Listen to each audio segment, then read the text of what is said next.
UGC net പരീക്ഷ റദ്ദാക്കി. ഇന്നലെ 2 ഘട്ടങ്ങളായി നടന്ന പരീക്ഷയാണ് റദ്ദാക്കിയത്. ക്രമക്കേട് നടന്നതായി ആഭ്യന്തര മന്ത്രാലയത്തിന്റെ സൈബർ സുരക്ഷാ വിഭാഗം നൽകിയ റിപ്പോർട്ടിന്റെ അടിസ്ഥാനത്തിലാണ് നടപടി. 11 ലക്ഷം പേരാണ് ആ പരീക്ഷ എഴുതിയിരുന്നത്. നോബിൾ മാരിക്കാരനാണ് വിശദാംശങ്ങളുമായി ചേരുന്നത്. നോബിൾ, ക്രമക്കേട് കണ്ടെത്തിയതിനെ തുടർന്ന് അത് ഇപ്പോൾ CBIക്ക് അന്വേഷണം കൈമാറാനും തീരുമാനമായിട്ടുണ്ട്. മറ്റു വിവരങ്ങൾ?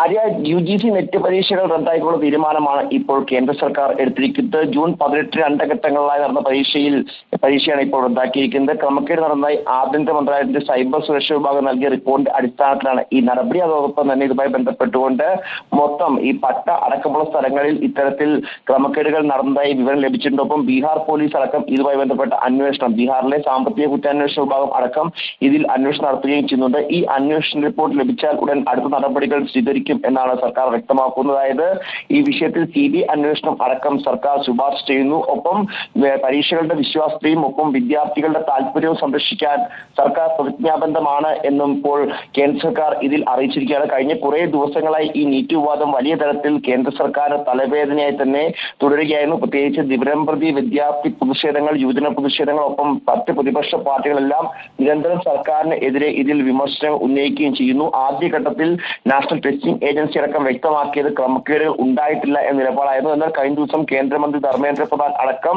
ഇതിൽ ക്രമക്കേടുകൾ നടന്നതായി സ്ഥിരീകരിച്ചുകൊണ്ട് രംഗത്ത് വരികയും ചെയ്തു. അത്തരം സാഹചര്യത്തിലാണ് ഇപ്പോൾ എന്താണെങ്കിലും ഈ തീരുമാനം ഉണ്ടായിരിക്കുന്നത്. വരും ദിവസങ്ങളിലേക്ക് അടക്കം പ്രതിപക്ഷ പാർട്ടികൾ ഇതിൽ പ്രതിഷേധങ്ങൾ ആഹ്വാനം ചെയ്തു എന്നത് യാഥാർത്ഥ്യമാണ്. പ്രത്യേകിച്ച് കോൺഗ്രസിന്റെ ഭാഗത്തുനിന്ന് ഈ വരുന്ന വെള്ളിയാഴ്ച സംസ്ഥാന തലസ്ഥാനങ്ങളടക്കം രാജ്യവ്യാപകമായി പ്രതിഷേധം സംഘടിപ്പിക്കാനുള്ള തീരുമാനം ഉണ്ടായിരുന്നു. പാർലമെന്റ് സമ്മേളനം ആരംഭിക്കുന്ന ദിവസം NSUയുടെ ഭാഗത്ത് നിന്ന് പാർലമെന്റ് മാർച്ച് നിശ്ചയിച്ചു. അത്തരത്തിൽ വലിയ പ്രതിഷേധങ്ങളിലേക്ക് കാര്യം പോകും എന്ന് മനസ്സിലായ പശ്ചാത്തലത്തിൽ കൂടിയാണ് ഇപ്പോൾ ഈ തീരുമാനം കേന്ദ്ര സർക്കാർ എടുത്തിരിക്കുന്നത് എന്നാണ് നമുക്ക് വിവരം ഉള്ളത്. മൊത്തം 11 ലക്ഷം പേരാണ് ഈ പരീക്ഷ എഴുതിയിരുന്നത്. ആണെങ്കിലും ഈ സൈബർ സുരക്ഷാ വിഭാഗം അടക്കം ഇതുമായി ബന്ധപ്പെട്ട് റിപ്പോർട്ട് നൽകിയിരുന്നു. ആ റിപ്പോർട്ടിൽ കൃത്യമായി തന്നെ ക്രമക്കേട് നടന്നു എന്ന് ബോധ്യപ്പെടുത്തുന്നതാണ് ഈ റിപ്പോർട്ട് എന്നാണ് മനസ്സിലാകുന്നത്. അതിന്റെ കൂടി അടിസ്ഥാനത്തിലാണ് ഇപ്പോൾ ഇത്തരത്തിലൊരു പ്രധാന തീരുമാനം എന്താണെങ്കിലും എടുത്തിരിക്കുന്നത്. വീണ്ടും പരീക്ഷ ഉണ്ടാകും. അതുമായി ബന്ധപ്പെട്ട തീയതി പിന്നീട് പ്രഖ്യാപിക്കും എന്നാണ് ഇപ്പോൾ വിവരങ്ങൾ ഉള്ളത്. ആര്യ, വ്യക്തമാണ്. 11 ലക്ഷത്തോളം പേർ എഴുതിയ UGC നെറ്റ് പരീക്ഷയാണ് റദ്ദാക്കിയിരിക്കുന്നത്. നോബിൾ മാരിക്കാരനാണ് വിവരങ്ങൾ നൽകിയത്.